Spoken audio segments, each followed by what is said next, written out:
Hi, everyone. Jennifer Balzano here, health coach with Coaching Conversations 3. And today's topic is self-worth and boundaries. Here's my usual disclaimer. This information is for educational and informational purposes only. And I want to welcome you back to the virtual coaching cottage. And I want to start our warm up today with a jolt, just one little thing. So if you can, for just a minute, think about something that happened today or this week, just one little thing that was positive. And I just want you to recall that as we start this session. And if you need to pause the recording, go ahead. I'm going to keep on going. But if you can keep that in your mental frame for the rest of the conversation, that would be optimal. So, of course, in the Coaching Cottage, we honor curiosity, discovery, growth, connection, and hope as we discover and we talk together. Today, we'll talk about self-worth. What is it? And boundaries. They get a bad rap. And then we will have an opportunity to think about kind of some questions relating to these topics. And of course, you can always reach out to me since this isn't live with members kind of talking back and forth. You may always reach out to me via email, of course. So what better month than February to start with a love thyself topic? Love thyself so that you can love one another. Love thyself so that you cannot project fear. Love thyself so as to let others love you. Love thyself so as to let people near. This is one of my favorites by Robert Holden. I matter, right? So what is self-worth? So if you want to take a minute and grab your journal and just jot down a word or two that comes up to your mind when you hear the term self-worth. And go ahead and pause this for a minute if you want and you need a little bit longer time. I'm going to keep going, but go ahead and jot that down in your journal and hit the pause button. So what is self-worth? Sometimes just defining this term or this word can be freeing. Often confused with self-esteem, Dr. Lisa Firestone believes that self-worth should be less about measuring yourself based on external actions and more about valuing your inherent worth as a person. So what does that mean? I guess in other words, self-worth is about who you are, not about what you do. So consider this. Have you ever met someone for the first time and they ask you, what line of work are you in? We may be subconsciously kind of measuring, right? Kind of like not even realizing that we're assessing. And it kind of begs the question, what would happen if we changed the conversation and asked instead, what's your passion? How could this change conversations? How could this change the narrative and kind of change how we interact with one another, how we subconsciously measure one another and ourselves? Let's hear from Dr. Adia Gudin, a licensed clinical psychologist and author, as she describes self-worth. You can't buy love, happiness, or confidence, but you can invest in them. At T. Rowe Price, our strategic investing approach can help you build the future you imagine.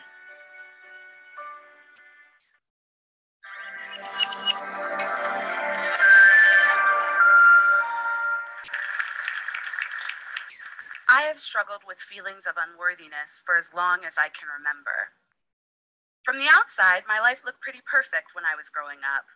My parents had a happy marriage, were supportive, and earned enough for us to be more than comfortable. I was mostly happy, but I also had a deep sense that something was wrong with me. My most painful moments were at parties. When I went to black parties, my friends made fun of me because I was rhythmically challenged and I couldn't get my awkward middle school body to mimic the latest dance moves. As the only Black girl at parties associated with my predominantly white school, I was never chosen to dance. I was never the object of anyone's attention. I felt like I didn't belong. So around age 12, I decided that the way to cure these feelings of unworthiness was perfection. Simple, right? If I was just perfect, then I would fit in. I would be chosen. I would really be happy. So I threw myself into formal dance classes, worked hard in school, and tried to be a supportive and selfless friend. My self-esteem was high when I got good grades and felt included, but crashed when I didn't do well academically or was left out. In college, busyness became my key strategy for trying to feel worthy. I juggled classes and tutoring and the Black Student Union and student government and sorority and a gospel choir and step team, barely giving myself time to breathe, to think, to be. After college, my attention turned to trying to find a relationship to fill the void. The anxiety and ups and downs I experienced in this quest were exhausting. I remember going out to bars and clubs, and just like in junior high, was rarely the one chosen to dance. I began to question my attractiveness. Would my brown skin and kinky hair be accepted by a potential partner? Despite these questions, I held on to the hope that if I could just find someone to love me, then I would finally feel worthy. I'll let you in on a secret. None of it worked. Not the perfectionism, the busyness, the relationships. Well, maybe some of it did for a moment. Right after starting a new relationship or getting a good grade, I felt worthy. But soon enough, my feelings of self-worth slipped away and I was on to pursuing the next thing. As soon as I reached the bar I had set for my worth, it was raised. Have you ever experienced that? I'm standing here today because after several years of therapy, spiritual growth, and a PhD in clinical psychology, I have begun to cultivate an unconditional self-worth. I'm shedding the belief that I'm not good enough, the anxiety that not doing things perfectly or meeting the right person means that I'm not okay. I'm embracing myself, quirks and all. And this new path is liberating, enlivening, and life-giving. Let me share what I've learned with you in the hopes that you'll join me on this journey to unconditional self-worth. You may be wondering if this is just another talk on self-esteem. No. Self-worth is distinct from self-esteem. Our self-esteem is derived from our abilities, accomplishments, social positions, and things we believe we can achieve. We can bolster our self-esteem by improving our skills or performance, and our self-esteem goes up and down depending on how we're doing in various aspects of our lives. In contrast, unconditional self-worth is distinct from our abilities and accomplishments. It's not about comparing ourselves to others. It's not something that we can have more or less of. Unconditional self-worth is the sense that you deserve to be alive, to be loved and cared for, to take up space. As a clinical psychologist, I believe that pervasive low self-worth is a root cause of mental illness. And over the last decade, we've seen a rise in mental illness throughout the US and the world. According to the World Health Organization, depression is the leading cause of ill health and disability worldwide. Think about that for a moment. The leading cause of illness and disability is not diabetes, physical injury, or cancer. The leading cause of ill health and disability throughout the world is depression. Additionally, according to the Anxiety and Depression Association of America, 40 million people over the age of 18 suffer from anxiety disorders. That's almost 5 times the number of people living in New York City. Low self-worth can lead to anxiety and depression It can lead people to opt out of life and numb out on drugs and alcohol, even attempt suicide, because the pain of feeling unworthy is too much to bear. I have sat with hundreds of students at one of the top universities in the country, and when we explore their concerns and dig to the root, we often find that they are struggling with a deep sense of unworthiness. So how did we get here? How do we get to a place where so many of us struggle with low self-worth? A place where more and more people are living with mental illness and addiction? I believe there are many factors that cause us to feel this way. Advertisements tell us that we need to buy things to be loved, accepted, or to succeed. Our educational system teaches us that our worthiness as students is based on our grades or test scores. Our parents may have implied that they'd love us more if we made the honor roll or the varsity team. Those of us who have experienced abuse, sexual assault, and trauma may question our personhood and very right to exist. And as social media pervades our lives, we have begun to feel that our worthiness is based on the number of followers we have and likes we get. Whatever the cause, for many of us, our self-worth is tied to our accomplishments and possessions. And as soon as we fail or lose approval, we experience low self-worth. Unconditional self-worth is the antidote to low self-worth. Unconditional self-worth is a way out of self-criticism, shame, and unhealthy behavior. It is a way out of depression, anxiety, and substance abuse.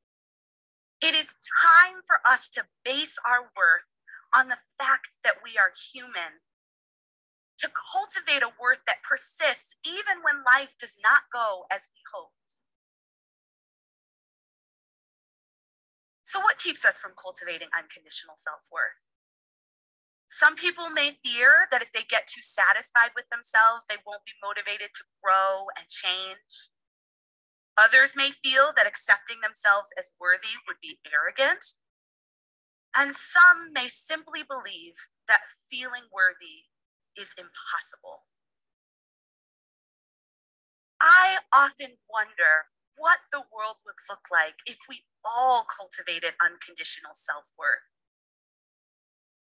What would you find the courage to do if you knew you were worthy?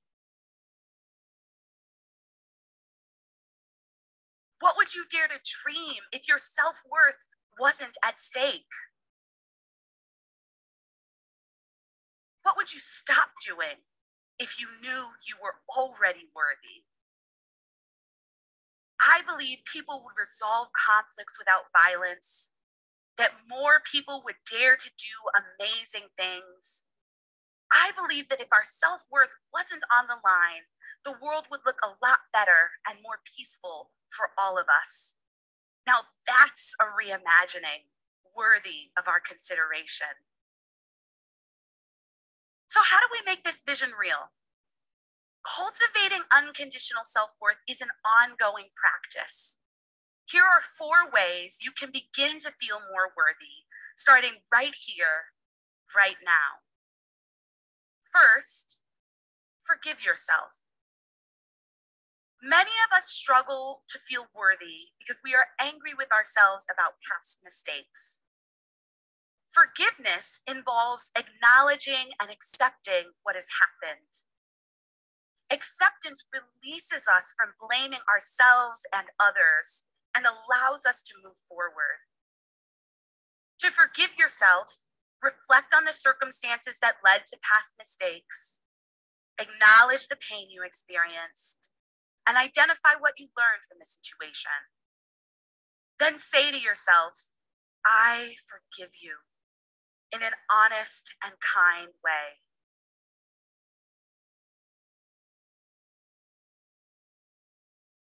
Second, practice self-acceptance. I think many of us struggle with low self-worth because we think there's something wrong with us and we refuse to accept ourselves the way we are. We receive so many messages that we are not okay the way we are. We're told that we need to change our bodies, our clothes, our jobs, even our personalities to be acceptable. See if you can let go of the thoughts you have about how you think you should feel, look, and be different. Instead, focus on the things you like about yourself. And over time, begin to embrace your quirks, your awkward laugh, your crooked smile, your unusual way of thinking about things. Through this acceptance, you are acknowledging that you are worthy just the way you are.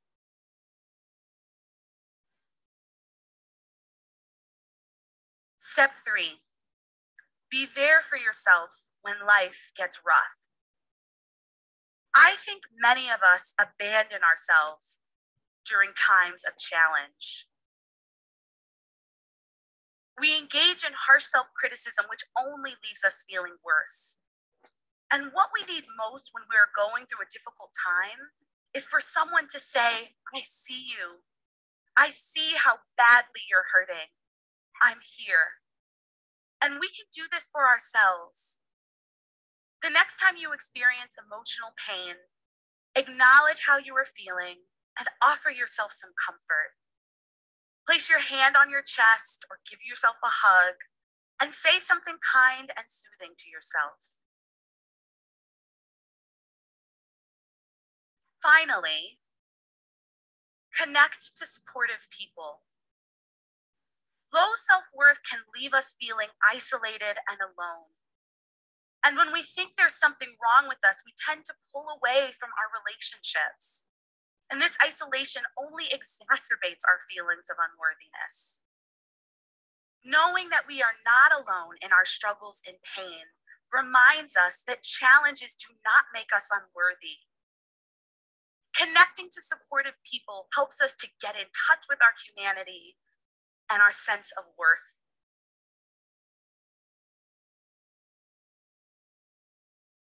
This journey to unconditional self-worth is not always easy. The path is not straight or smooth, and you'll face setbacks along the way. I certainly have. It takes courage to free yourself from the conditions you've placed on your worth. The process of forgiveness can be messy. It can be scary to accept ourselves as we are. Being there for ourselves can put us face to face with emotional pain. And connecting to others can make us feel vulnerable. And I'm here to tell you that this journey is beautiful and worth taking. On this journey, you will find strength, be grounded in your humanity, and know that you are worthy. So I challenge you to embrace yourselves and begin living from a place of worthiness, to find your metaphorical dance floor and move freely. Yes, I said dance floor. And I returned to the dance floor because that's where my own struggles with unworthiness began. But I've learned a few new moves since junior high. Last summer, I went to the Hyde Park Jazz Festival by myself. And as I sat watching people dancing to the live music, I longed to get up and join them. But all of my old insecurities about my dance moves and not being chosen showed up. Luckily, an elderly man invited me to dance. And after a song or two, I began dancing on my own. And as the notes of Latin jazz filled the air and I moved my body to the rhythm, I felt free. I felt exuberant. I felt full of life. I felt worthy. Thank you.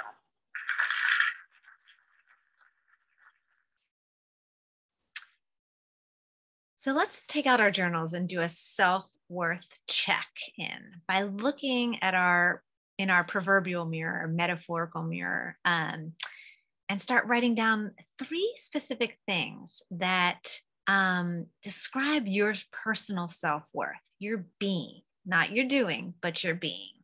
So if you could take a minute or two, and again, just jot down 3 specific things, 3 words, they can be bullets, that describe your self-worth.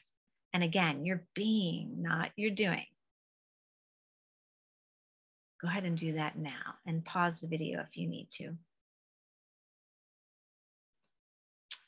So how to strengthen self-worth? Dr. Kristen Neff, who we listen to when she speaks about self-compassion as well, says we can foster self-worth by practicing self-compassion. And Dr. Dan Siegel describes an easy way to remember this if you get stuck. So he uses this COLE acronym. And he said this is kind of like a mindset or an attitude. So if you're curious, open, accepting, and loving, that's the framework from which you need to kind of be in order to practice this self-compassion, in order to foster your self-worth. So go ahead and if you want to write down COLE, C-O-A-L, curious, open, accepting, loving. It's an easy acronym to kind of keep yourself in check. So wellness tool, honoring self-worth. And here's where boundaries enter in by setting boundaries. So here's a question for your journal. When you hear the word boundary, do you think of a positive or negative? What comes to mind when you hear the word boundary? And maybe ask yourself why. Why is it positive or why is it negative? That would be interesting to take a look at too. So go ahead and jot that down in your journal and pause the video if you need. Mariana Bakrova, writes in Psychology Today, the ability to know our boundaries comes from a healthy sense of self-worth, or valuing yourself in a way that is not contingent on other people or feelings they have toward you. So in other words, external things. Unlike self-esteem, which some research has found to be strongly related to the relatively fixed personality dimensions of high extroversion and low neuroticism, self-worth is more about finding intrinsic value in who you are so that you can be aware of your intellectual worth and boundaries. You are entitled to your own thoughts and opinions, as are others, so that you can be aware of your emotional worth and boundaries. You are entitled to your feelings to a given situation, as are others, so that you can be aware of your physical worth and boundaries. You are entitled to your space, how wide it may be, as are others, so that you can be aware of your social worth and boundaries. You are entitled to your own friends and pursuing your own social activities, as are others, so that you can be aware of your spiritual worth and boundaries. You are entitled to your own spiritual beliefs, as are others. And the Self-Help Alliance defines boundaries as life-enhancing system of yes and no's. And I like to add, and also some in-betweens, right? So everything's not always yes or no. Sometimes it's not today. Sometimes it's no and. Sometimes it's yes and. They also define boundaries as stop signs and borders you install to protect yourself so that it's clear that you own your life, make good choices, and pursue the authentic expression of who you are in the way you live, love, give, and relate. When we set boundaries, a wide range of emotions can come up for us as the boundary setter. When we set boundaries, our boundaries can often be often be on the receiving end as well of a wide range of emotions too. So that is something interesting to kind of think about, the emotions that come up for us as we set the boundaries, and then those emotions that are on the receiving end of the recipient who is receiving our boundary message. Lots of emotions. So this is something I love from Jay Shetty. He writes, healthy relationships include uncomfortable conversations. So if we can get comfortable with these uncomfortable conversations, I think that's the idea here. And just to know that it's part of a healthy relationship. Here's another journal action. So what do you feel inside when your boundaries are breached? And take a minute or two in your journal to think about a time when your boundaries were breached and kind of what emotions came up for you. And feel free to pause the video. So, foul ball syndrome or ineffective poor boundaries can lead to loss of respect of others and self, loss of control of the direction of your life, increased chaos, distractions, and guilt, loss of interest in life. Unmet goals and the stress of chaos can lead to this hopelessness, this depression, and anxiety. And without these personal boundaries in place, you will act, sleep, work, groan, feel used, and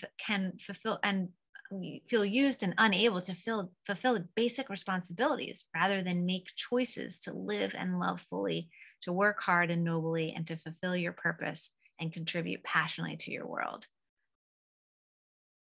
I kind of like that thought here about kind of what happens when we don't set boundaries. Sari Gilman, a psychotherapist and author of Transform Your Boundaries and founder of Cocoon House, a teen homeless shelter in Whidbey Island, Washington, shares her work on boundaries in the following video that I thought I would share with you today. And here is Dr. Gilman. Here we go. You can't buy love, happiness, or confidence, but you can invest in them.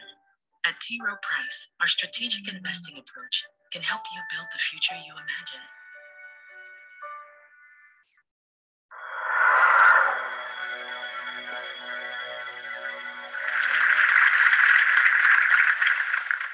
Everyone is in the middle of a life story, and your story is being shaped by what you are saying yes to and what you are saying no to. Your yeses and nos are what boundaries are made of. So what are boundaries? How do we build them? How do we heal when our boundaries are violated? And how do we push through boundaries? These questions have been the center of my life and my work. When I was a little kid and my world was just my family, I was pretty sure we were the only ones struggling with those questions. And then I grew up and I became a family therapist. And I saw lots of people struggling with these questions. And when I took a detour and ran nonprofits, I saw communities and leaders struggling with these questions. So now I teach workshops and wrote a book to help people answer these questions. And as people answer these questions and learn more about their boundaries, I've watched hundreds of people make the journey from being overwhelmed and exhausted and stressed out to people who trust themselves and are decisive and are committed to healthy relationships. I'm going to share some stories and some tools that you can use to strengthen your boundaries. Let's begin with the most essential boundary tool that everyone has. Take a moment and visualize a compass in your hand. It looks just like this. It has two words on it, yes and no, and only those two words. You use this compass to make your decisions, figure out your relationships, and set your boundaries for your whole life. Today, I'm going to talk about how you can use this compass to place boundaries where you need them the most, lower your stress, and figure out your life's purpose. Now, the key to placing boundaries where you need them the most is tolerating stormy emotions. I was raised by my grandparents, and my grandfather had one way of doing things, his way. And when I was 24, he came to me and he asked me to be the executor of his will. And I asked him, what was it he wanted me to do after he died? And when he told me, I got all this stress inside because there were things I didn't want to do to other family members on his behalf. And I really wanted to please him, but I couldn't say yes to all this stuff. So I told him, no, I couldn't be his executor. And he did what most people do when you tell them no. He got angry. You know, when you listen to your own yes and no, other people are going to get angry or they may get disappointed. Boundary setting will unleash emotions. And yes and no are not feelings. So I couldn't let my fear of my grandfather's anger, nor my desire to please him, determine my boundaries. Now, sometimes your compass is clouded over and you can't see if something is a yes or a no for you. And this happens if you've been ignoring your compass or arguing with it because you don't like what it's saying. Years ago, I wanted to be a writer. And I was very busy working, and I couldn't figure out how writers made time to write and earn a living. So I took this yes and I shoved it to the side. Those are the writers that are here. And my daughters and I were attending this writing camp week-long thing for middle schoolers, and I got to go as a chaperone. And one night, this real writer got on the stage, and he told us how he made time to write, what he said yes to with his time, and what he said no to in order to complete his books. He lived very cheaply, and his sole job was writing. There was my answer. So for 2 years, I saved my money. I lowered my expenses. And then when the time came when I had my money saved up, I devoted myself to writing.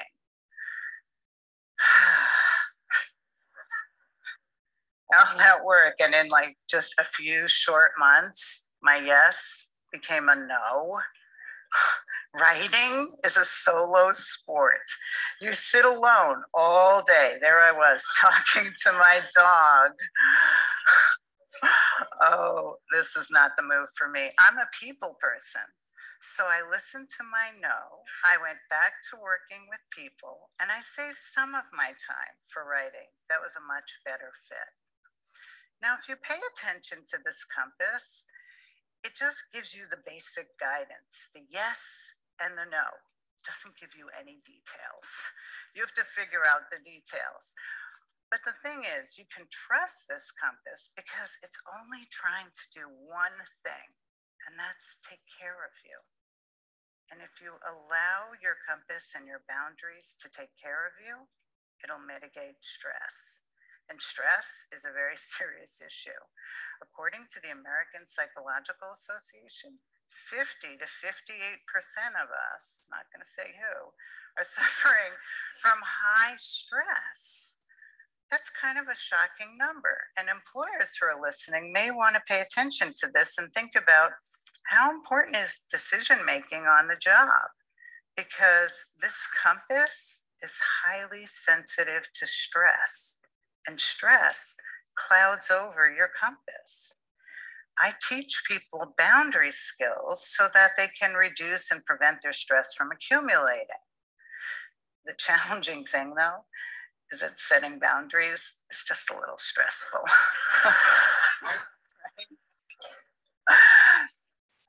It's brief stress, though. Like once you get over that brief stress of actually doing it, you feel all this relief.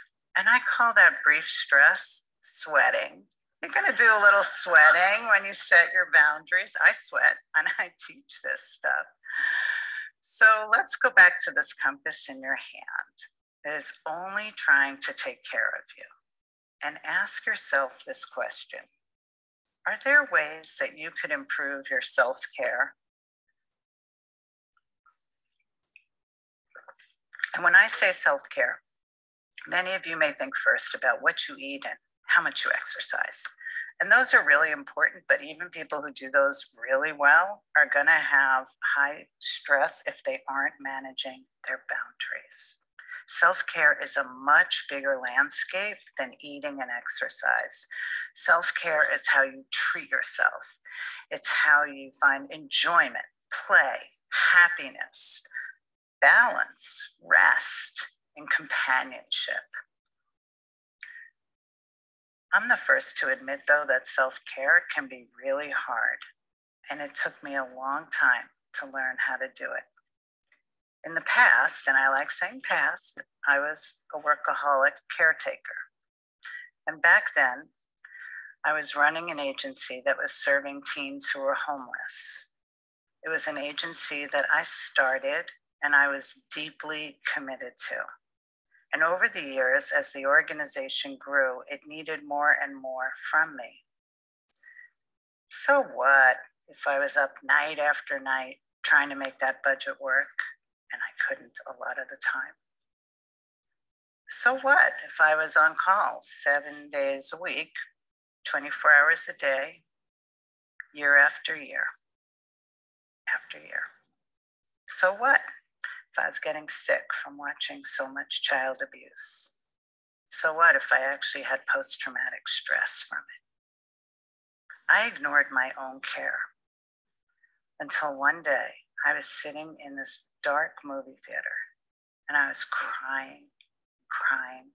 I broke. I couldn't stop crying. And I realized something inside was trying to reach me.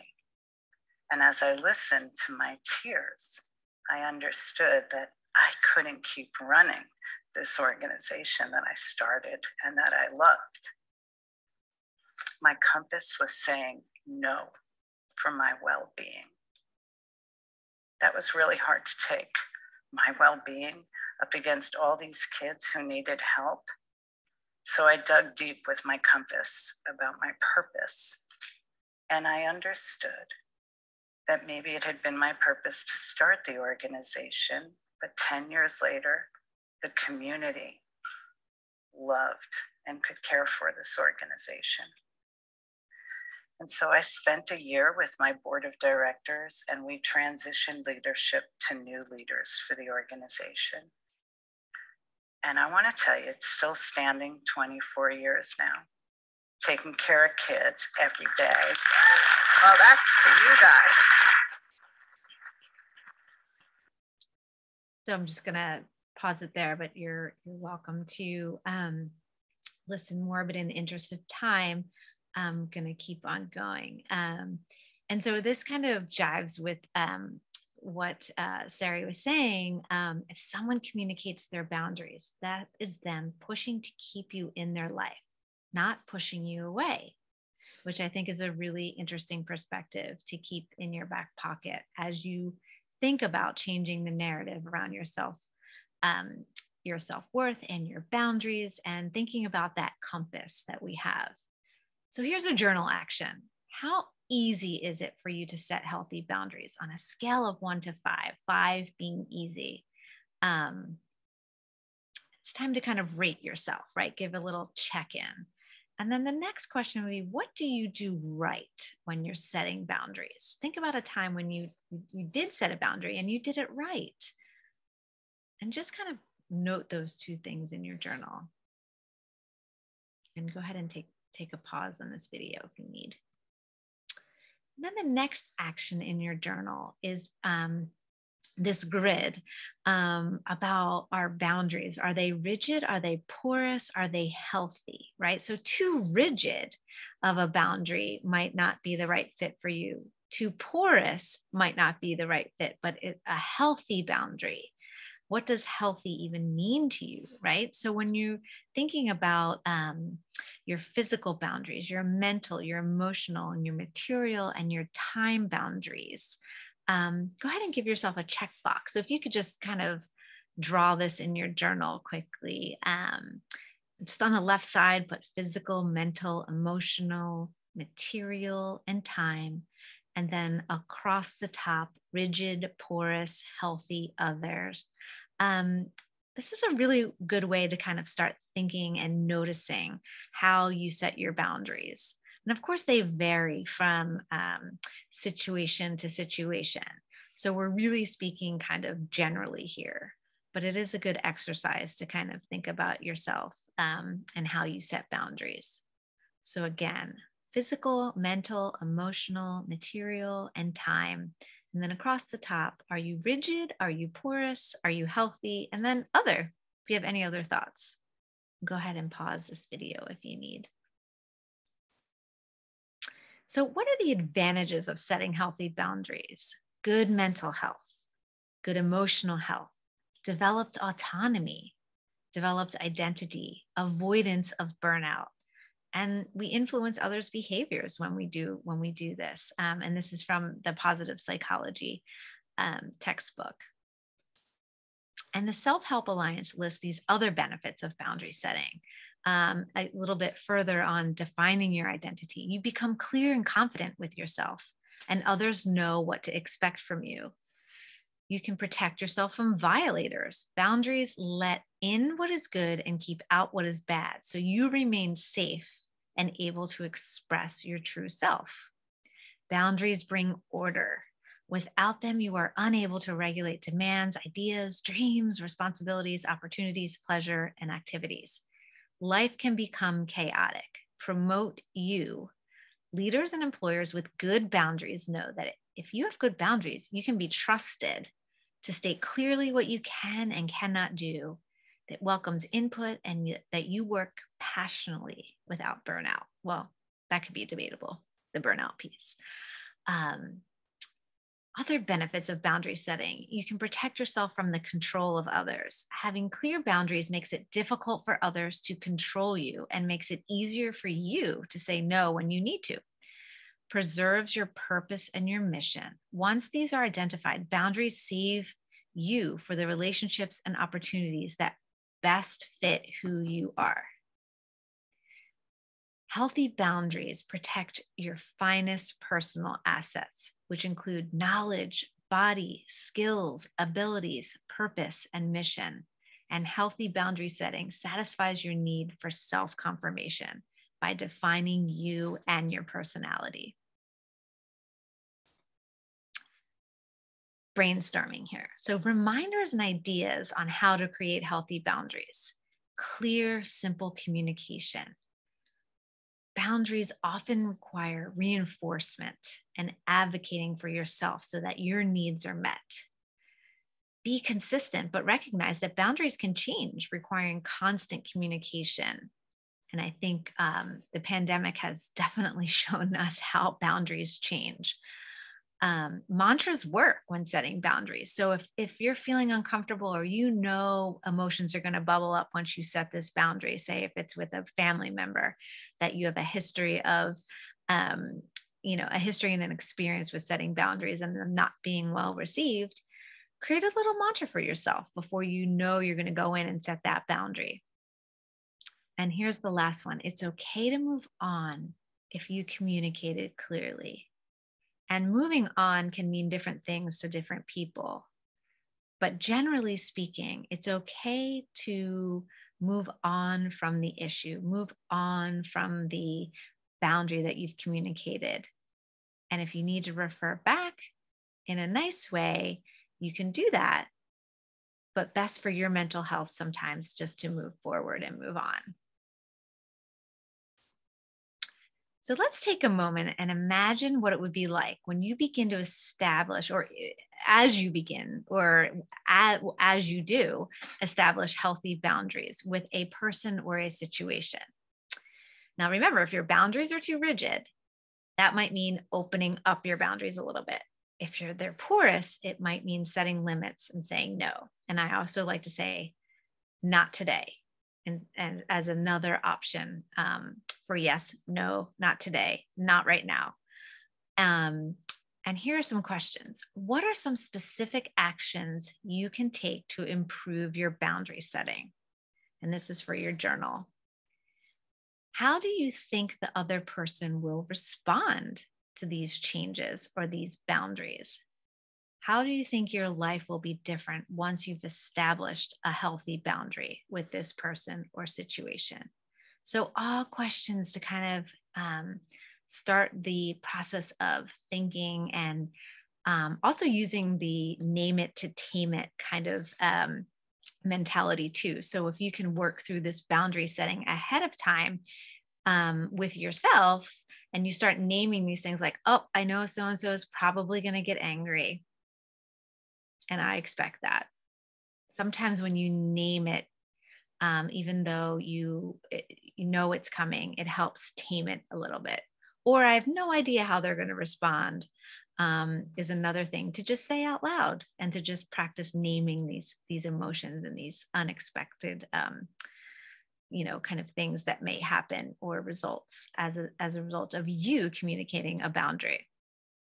So you can take a minute in your journal and really think about what are some specific actions you can take to improve your boundary setting. How do you think the other person will respond to these changes or that boundary? And how do you think your life will be different once you've established healthy boundaries? And this can be in a very specific situation. So the power of the word and. Often we use the word but, right? We say, no, but I can do it another time, or no, but, and sometimes just even changing the word but to and can really change the dynamic of the conversation. So I'll just read these out loud. Your parents did the best they could with the skills they had, and their choices parenting hurt you. You truly love and care for that person in your family, and you recognize it's healthier for you to create distance. The anxiety is so loud and feels all-consuming, and you know that you can navigate through it just as you've done before.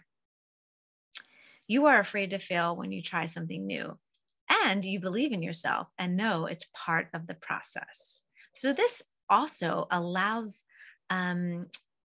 you to have simultaneous emotions at the same time. And I know there's a lot of guilt sometimes that's a big emotion that comes up when setting boundaries.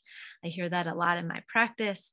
And so sometimes using the word and giving yourself grace to know that, yes, we as humans can feel two really opposing emotions at the same time. And that is okay. That is part of the human experience. Final question for your journal. What needs to change for you to set a boundary or this boundary that you've been thinking about? Maybe just identify one thing. What needs to change for you to set this boundary? Just take a minute to kind of think about that for a minute. Go ahead and pause the video. This is a great quote from the holistic psychologist on Instagram. Pay attention to the people who are offended when you say no or make you feel guilty when you choose yourself. I'll read it again. Pay attention to the people who are offended when you say no or make you feel guilty when you choose yourself. Something to consider. And again, you can always contact me with thoughts or questions or ideas to explore this further. Here are my favorite podcasts: Unconditionally Worthy with Dr. Adia Gooden, who we heard from earlier. Another podcast, Therapist Uncensored, How Good Boundaries Actually Bring Us Closer. Broken Brain with Drew Perhoet. He has an episode called Setting Boundaries for Better Brain and Emotional Health with Dr. Nicole LaPera. So these are some of my favorites if you need something to listen to. One last quote from Jay Shetty. I'm very cautious about who has access to me lately. And it's not out of arrogance. It's out of the need to continue to protect my space and energy as I continue to do the work to elevate myself. This chapter requires me to be a little less accessible, which I thought was a very insightful quote. He's actually giving himself permission, essentially.